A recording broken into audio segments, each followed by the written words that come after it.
Friends, आज हम लोग हिंदी ग्रामर में चैप्टर 1 पढ़ेंगे। चैप्टर 1 का नाम है भाषा। भाषा भाषा मन के भावों को प्रकट करने का साधन है। भाषा मन के भाव को प्रकट करने का साधन है, मतलब हम अपने मन में जो आता है उसे एक दूसरे के थ्रू पहुंचा सकते हैं, उसे भाषा कहते हैं। जब हम किसी को कोई बात बताते हैं तब हम उसे वह बात लिखकर अथवा बोलकर बताते हैं।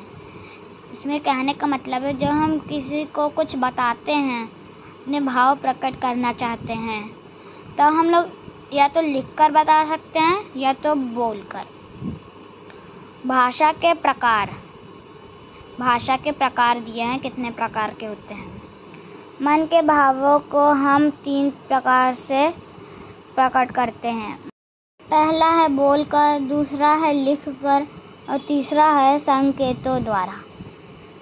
देखिए, बोलकर जैसे हम मौखिक भाषा बोलते हैं, जैसे हम आपको बोल के बता रहे हैं, समझा रहे हैं, बोल के बता रहे हैं, मुंह के थ्रू आवाज़ निकल रही है, मुंह के थ्रू हम आपको समझा पा रहे हैं, तो उसे मौखिक भाषा कहेंगे। लिखकर, जैसे ये लिखा है, आप इसको देखकर समझेंगे, इसको पढ़ेंगे, लिखित भाषा इसे कहते हैं।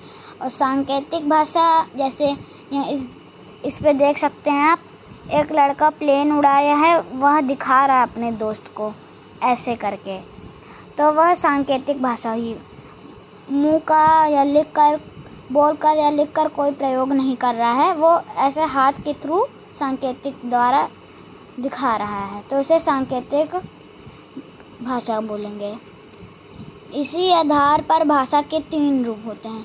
इसी वजह से भाषा के 3 रूप होते हैं।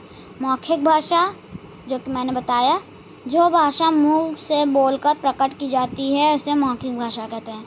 यहाँ भी वही लिखा है, जैसे जो हम बोलते हैं, मुंह के थ्रू बोलते हैं, आवाज़ निकलती, हम एक दूसरे को बताते हैं क्या हमारे मन में है, उसे मौखिक भाषा कहते हैं।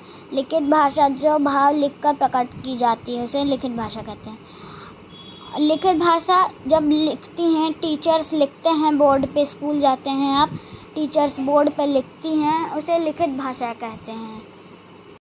सांकेतिक भाषा, जो भाषा संकेतों के माध्यम से प्रकट की जाती है, उसे सांकेतिक भाषा कहते हैं। इसका मतलब हुआ, जैसे हम लोग ने देखा था कि वह लड़का प्लेन उड़ा रहा था और अपने दोस्त को उंगली करके दिखा रहा था, तो वह सांकेतिक भाषा हुई। बोल नहीं रहा था और ना ही लिख रहा था, तो वह सांकेतिक भाषा हुई। हमारे देश में अधिकतर भागों में लोग हिंदी बोलते हैं। हमारे देश में अधिकतर लोग हिंदी ही बोलते हैं, इसलिए हिंदी हमारे देश की राजभाषा है। इसलिए आपने सुना होगा हिंदी हमारे देश की राजभाषा है। कई लोग कहते हैं है भी यह। हिंदी भाषा देवनागरी लिपि में लिखी जाती है। हिंदी भाषा देवनागरी लिपि में लिखी जाती है। जो हम ये पढ़ रहे हैं यह हिंदी भाषा है, और ये जो लिखा है वह सब देवनागरी लिपि है। लिपि भाषा लिखने के लिए जिन सार्थक संकेतों का सहारा लिया जाता है उन्हें लिपि कहते हैं। जैसे इनको लिख रहे हैं तो वर्ण स्वर का प्रयोग हो रहा है, ये भा है ना, व्यंजन है, और यहाँ बड़ा की मात्रा लगी है, वह स्वर है।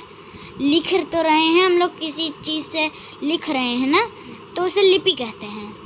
व्याकरण, जिस विद्या से हम शुद्ध बोलना या लिखना सीखते हैं उसे व्याकरण कहते हैं। इसका मतलब हुआ, जैसे हम लिख रहे हैं तो उसे यहाँ पे छोटी की मात्रा, जैसे जिस लिखेंगे तो यहाँ छोटी की मात्रा आएगी ज में, और अगर व्याकरण ना होता तो हम उल्टा सीधा लिख देते और वह सही ना होता। इसलिए व्याकरण का यही महत्व है। धन्यवाद।